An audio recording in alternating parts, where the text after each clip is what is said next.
একজন পুরুষ অনেক উপরে উঠতে পারে দুইটা কারণে। কয়টা কারণে? দুইটা কারণে। দুইজন মানুষ যদি তাকে সাপোর্ট করে, আল্লাহ পাক রব্বুল আলামিন এই পুরুষের মাকাম, এই পুরুষের মর্যাদা, সম্মান আল্লাহ পাক রব্বুল আলামিন আকাশচুম্বী আমার আল্লাহ করে দিবেন। একজন পুরুষ সফলতা অর্জন করতে পারে দুইটা মানুষের কারণে, দুই ব্যক্তির কারণে। এখন আপনারা বলবেন, হুজুর এটা আবার কেমন বিষয়? দেখেন, এই পৃথিবীতে যত বড় সেলিব্রিটি হয়েছেন, দুনিয়ার লাইনে নয়, আখিরাতের লাইনে যারা যত বড় সেলিব্রিটি হয়েছেন, দেখবেন সব কিছুর মূলে হচ্ছে মায়ের দোয়া। মায়ের দোয়া ছাড়া বিকল্প কোনো রাস্তা নাই। একটা বেঈমান, কাফের, ইহুদি, খ্রিস্টান, বৌদ্ধ, নাসারা, তাকেও যদি আপনি জিজ্ঞাসা করবেন, সেও বলবে মার কোনো তুলনা হয় না। মা যদি দোয়া করে, ইনশাআল্লাহ অবশ্যই আমি হয়ে যাব।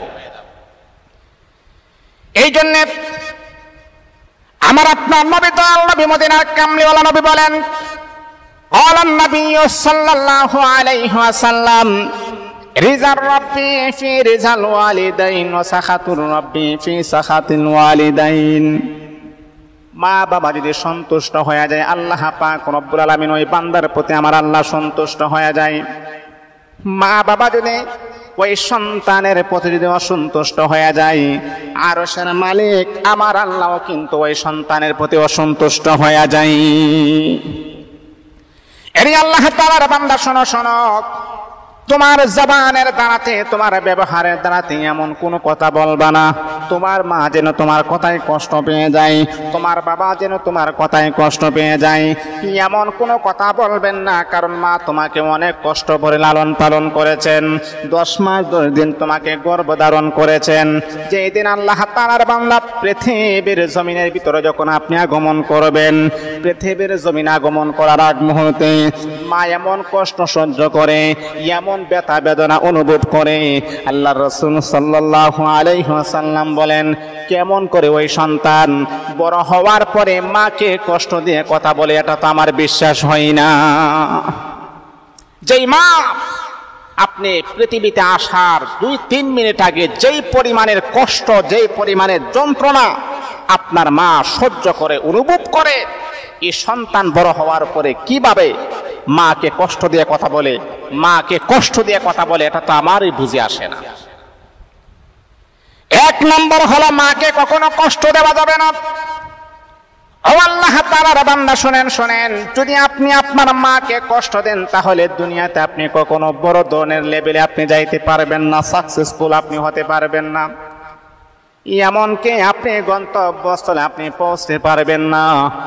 মা যদি আপনার জন্য দোয়া করে, আল্লাহ পাক রব্বুল আলামিন দুনিয়াতেই আপনাকে সফলতার মুখ আমার আল্লাহ দেখিয়ে দিবেন।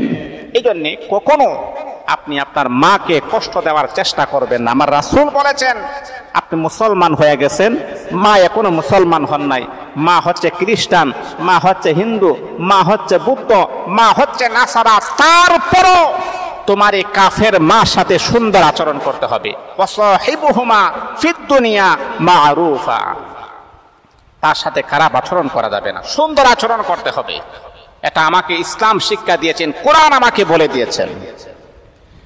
2 নাম্বার হলো, যদি আপনি আদর্শবান স্ত্রী পেয়ে যান, আল্লাহর রাসূল সাল্লাল্লাহু আলাইহি ওয়াসাল্লাম বলেছেন, যদি আদর্শবান স্ত্রীর সহযোগিতায় একজন স্বামী অনেক লেভেলে উঠতে পারে। অনেক সময় দেখবেন স্বামী যদি বিপদের সম্মুখীন হয়ে যায়, তখন কিন্তু স্ত্রী তাকে সহযোগিতা করে।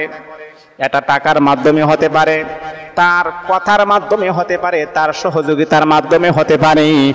আপনার স্ত্রী যদি ওই দূর সময় আপনার পাশে আপনাকে সাপোর্ট করে, আমার রাসূল বলেছেন, আল্লাহ পাক রব্বুল আলামিন দুনিয়াতে আমার আল্লাহ আপনাকে সাকসেসফুল বানায়া দিবেন। এই জন্যে আদর্শবান স্ত্রী পাওয়া এটাও কিন্তু সৌভাগ্যের একটা প্রতীক। মানুষ 2টা কারণ উপরে উঠতে পারে। 1 নাম্বার হচ্ছে মায়ের দোয়া, 2 নাম্বার হচ্ছে আদর্শবান স্ত্রীর সহযোগিতায়। মা বোনদেরকে আমি দৃষ্টি আকর্ষণ করে বলবো, আপনার স্বামী যতই বিপদে থাকুক না কেন, যখন আপনার স্বামী দুর্গতি চলে আসবে, যখন আপনার স্বামীর সময়টা খুবই খারাপ যাবে, ওই সময় আপনার স্বামীর পাশে থেকে স্বামীকে সহযোগিতা করবেন, স্বামীকে ভরসা দিবেন, স্বামীকে সাহস যোগাবেন। দেখবেন এক সময় দুঃসময় চলে যাবে, তখন আপনার স্বামী স্বাবলম্বী হওয়ার পরে আপনাকে সে প্রাধান্য দিবে, সে চিন্তা করবে। এমন একটি পরিস্থিতি আমার সামনে উপস্থিত হয়েছিল, তারপরও কিন্তু আমার স্ত্রী আমাকে ছেড়ে চলে যায় নাই। এই স্ত্রীকে আমি কিভাবে ভুলে যাব? এই জন্যে সাপোর্ট করবেন, সহযোগিতা করবেন। আল্লাহ পাক দোয়া করে আমাদের সকলকে গন্তব্যস্থলে পৌঁছার যেন তৌফিক দান করুন।